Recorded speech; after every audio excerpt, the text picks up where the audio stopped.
Hi ನಮಸ್ಕಾರ ಗೆಳೆಯರೇ, ಎಲ್ಲರಿಗೂ ನನ್ನ ಚಾನಲ್ಗೆ ಸ್ವಾಗತ. ಇವತ್ತಿನ ಈ ಸಂಚಿಕೆಯ ವಿಡಿಯೋದಲ್ಲಿ ನಾವು ಪರ್ವತದ ಕೋರಿಕೆ ಈಡೇರಿಸಲು ಉದ್ಭವವಾದ ಶ್ರೀಶೈಲ ಮಲ್ಲಿಕಾರ್ಜುನ ಸ್ವಾಮಿಯ ಬಗ್ಗೆ ನೋಡೋಣ.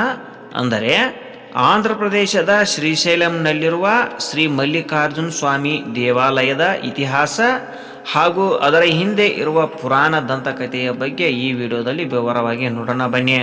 ಇನ್ನೂ ಯಾರು ನಮ್ಮ ಚಾನಲನ್ನು ಸಬ್ಸ್ಕ್ರೈಬ್ ಮಾಡಿಲ್ಲವ ಸಬ್ಸ್ಕ್ರೈಬ್ ಮಾಡೋದನ್ನು ಮರೆಯದಿರಿ ಹಾಗೂ ಬೆಲ್ ಐಕಾನನ್ನು ಒತ್ತಿ. ಶ್ರೀಶೈಲದಲ್ಲಿ ಭೇಟಿ ನೀಡಬೇಕಾದ ಪ್ರಮುಖ ಸ್ಥಳವೆಂದರೆ ಶ್ರೀ ಮಲ್ಲಿಕಾರ್ಜುನ್ ಸ್ವಾಮಿ ದೇವಾಲಯ. ಶ್ರೀಶೈಲಂ ದೇವಾಲಯ ಮತ್ತು ಮಲ್ಲಿಕಾರ್ಜುನ್ ಜ್ಯೋತಿರ್ಲಿಂಗ ಎಂದು ಜನಪ್ರಿಯವಾಗಿ ಕರೆಯಲ್ಪಡುವ ಇಲ್ಲಿಗೆ ದೇಶದ ಮೂಲೆ ಮೂಲೆಗಳಿಂದ ಭಕ್ತರು ಭೇಟಿ ನೀಡುತ್ತಾರೆ. 12 ಜ್ಯೋತಿರ್ಲಿಂಗಗಳಲ್ಲಿ ಒಂದಾದ ಶ್ರೀ ಮಲ್ಲಿಕಾರ್ಜುನ್ ಸ್ವಾಮಿ ದೇವಾಲಯವು ಶಿವನಿಗೆ ಸಮರ್ಪಿತವಾಗಿದೆ. ಮಲ್ಲಿಕಾರ್ಜುನ್ ಸ್ವಾಮಿ ದೇವಾಲಯವು ಆಂಧ್ರ ಪ್ರದೇಶದ ಶ್ರೀಶೈಲದಲ್ಲಿರುವ ನಲ್ಲಮಲ್ಲ ಬೆಟ್ಟದ ತುದಿಯಲ್ಲಿದೆ. ಅದರ ಬಲಭಾಗದಲ್ಲಿ ಕೃಷ್ಣಾ ನದಿ ಹರಿಯುತ್ತದೆ. ಇದೊಂದು ಅದ್ಭುತ ದೃಶ್ಯ ಸೌಂದರ್ಯವನ್ನು ಕಟ್ಟಿಕೊಟ್ಟಿದೆ. ಈ ದೇವಾಲಯವಿರುವ ಬೆಟ್ಟವನ್ನು ಶ್ರೀ ಪರ್ವತ, ಶ್ರೀಗಿರಿ, ಶ್ರೀನಾಗಂ, ಶ್ರೀಧಾನ ಇತ್ಯಾದಿ ಹೆಸರುಗಳಿಂದ ಕರೆಯಲಾಗುತ್ತದೆ. ಈ ದೇವಾಲಯದ ಮುಖ್ಯ ದೇವರು ಮಲ್ಲಿಕಾರ್ಜುನ ಸ್ವಾಮಿಯು ಉದ್ಭವ ಲಿಂಗವಾಗಿದೆ.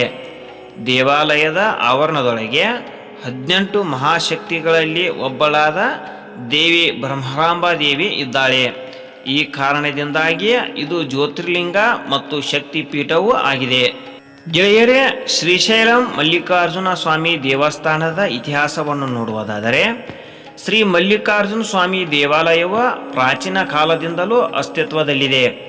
ಈ ದೇವಾಲಯದ ಉಲ್ಲೇಖಗಳನ್ನು 2ನೇ ಶತಮಾನದಷ್ಟು ಹಿಂದಿನ ವಿವಿಧ ಶಾಸನಗಳು ಮತ್ತು ಐತಿಹಾಸಿಕ ಸಂಶೋಧನೆಗಳಲ್ಲಿ ಕಾಣಬಹುದು.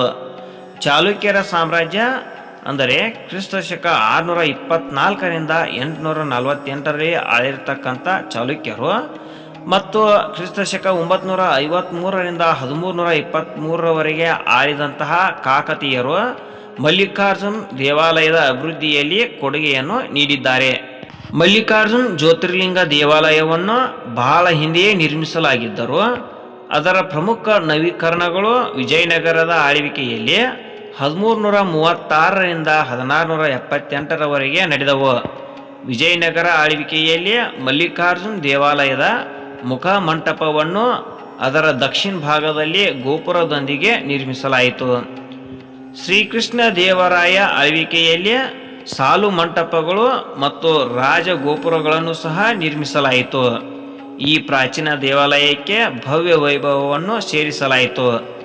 ನಂತರ 1674ರಲ್ಲಿ ಮರಾಠ ರಾಜ ಛತ್ರಪತಿ ಶಿವಾಜಿ ದೇವಾಲಯದ ವಿವಿಧ ನವೀಕರಣಗಳಿಗೆ ಮತ್ತು ದೇವಾಲಯದ ಉತ್ಸವದ ಪುನರುಜ್ಜೀವನಕ್ಕೆ ಕಾರಣರಾದರು. ನಂತರ ಮೊಘಲರು, ನವಾಬರು ಮತ್ತು ಬ್ರಿಟಿಷರು ಈ ಪ್ರದೇಶವನ್ನು ವಶಪಡಿಸಿಕೊಂಡರು ಮತ್ತು ದೇವಾಲಯದ ಆಡಳಿತವು ಅವರ ಅಡಿಯಲ್ಲಿ ಬಂದಿತು. 1929ರಲ್ಲಿ ದೇವಾಲಯದ ನಿರ್ವಹಣೆಗಾಗಿ ಬ್ರಿಟಿಷರು ಒಂದು ಸಮಿತಿಯನ್ನು ಸ್ಥಾಪಿಸಿದರು. ನಂತರ 1949ರಲ್ಲಿ ದೇವಸ್ಥಾನವನ್ನು ದತ್ತಿ ಇಲಾಖೆಯ ಆಡಳಿತಕ್ಕೆ ವರ್ಗಾಯಿಸಲಾಯಿತು. ಗೆಳೆಯರೇ, ವಿವಿಧ ಪ್ರಾಚೀನ ಹಿಂದೂ ಮಹಾಕಾವ್ಯಗಳು ಈ ಜ್ಯೋತಿರ್ಲಿಂಗವನ್ನು ಉಲ್ಲೇಖಿಸಿವೆ. ಉದಾಹರಣೆಗೆ ಅಗ್ನಿ ಪುರಾಣದಲ್ಲಿ ರಾಕ್ಷಸ ರಾಜ ಹಿರಣ್ಯಕಶಿಪನು ಇಲ್ಲಿ ತಪಸ್ಸು ಮಾಡಿ ಮಲ್ಲಿಕಾರ್ಜುನ ಸ್ವಾಮಿಗೆ ತನ್ನ ಪ್ರಾರ್ಥನೆಯನ್ನು ಸಲ್ಲಿಸಿದನು ಎಂದು ಹೇಳಲಾಗುತ್ತದೆ. ಮತ್ತೊಂದು ಪವಿತ್ರ ಹಿಂದೂ ಗ್ರಂಥವಾದ ಸ್ಕಂದ ಪುರಾಣದ ಪ್ರಕಾರ ತ್ರೇತಾಯುಗದಲ್ಲಿ ರಾಮ ಮತ್ತು ಸೀತಾದೇವಿಯೂ ಸಹ ಈ ಸ್ಥಳಕ್ಕೆ ಭೇಟಿ ನೀಡಿದ್ದಾರೆ. ದ್ವಾಪರ ಯುಗದಲ್ಲಿ ವನವಾಸದ ಸಮಯದಲ್ಲಿ ಅರ್ಜುನ ಮತ್ತು ಇತರ ಪಾಂಡವ ಸಹೋದರರು ಇಲ್ಲಿ ಸ್ವಲ್ಪ ಸಮಯ ಕಳೆದರು ಮತ್ತು ಪ್ರಾರ್ಥನೆ ಸಲ್ಲಿಸಿದರು. ಕಲಿಯುಗದಲ್ಲಿಯೂ ಈ ದೇವಾಲಯದ ಮಹತ್ವ ಹಲವು ಪಟ್ಟು ಹೆಚ್ಚಿದೆ. ಸಿದ್ಧ ನಾಗಾರ್ಜುನ, ಆದಿಶಂಕರ, ಶಿವಶರಣೆ ಅಕ್ಕ ಮಹಾದೇವಿ, ವೀರಶೈವ ಸಂತ ಅಲ್ಲಮಪ್ರಭು ಮತ್ತು ಇತರ ಮಹಾನ್ ಸಂತರು ಮತ್ತು ದಾರ್ಶನಿಕರು ಇಲ್ಲಿ ಸಾಕಷ್ಟು ಸಮಯವನ್ನು ಕಳೆದಿದ್ದಾರೆ, ಭಗವಂತನನ್ನು ಆರಾಧಿಸಿದ್ದಾರೆ. ಶ್ರೀ ಮಲ್ಲಿಕಾರ್ಜುನ್ ಸ್ವಾಮಿ ದೇವಾಲಯದ ಹಿಂದಿನ ದಂತಕಥೆಯ ಪ್ರಕಾರ ಶಿವನು 3 ಸ್ಥಳಗಳಲ್ಲಿ ಶಿವಲಿಂಗವಾಗಿ ಕಾಣಿಸಿಕೊಂಡಿದ್ದಾನೆ. ಅವುಗಳಲ್ಲಿ ಒಂದು ಶ್ರೀಶೈಲಂ, ಆದರೆ ಇತರ 2 ಸ್ಥಳಗಳು ಕಾಳೇಶ್ವರಂ ಮತ್ತು ಭೀಮೇಶ್ವರಂ.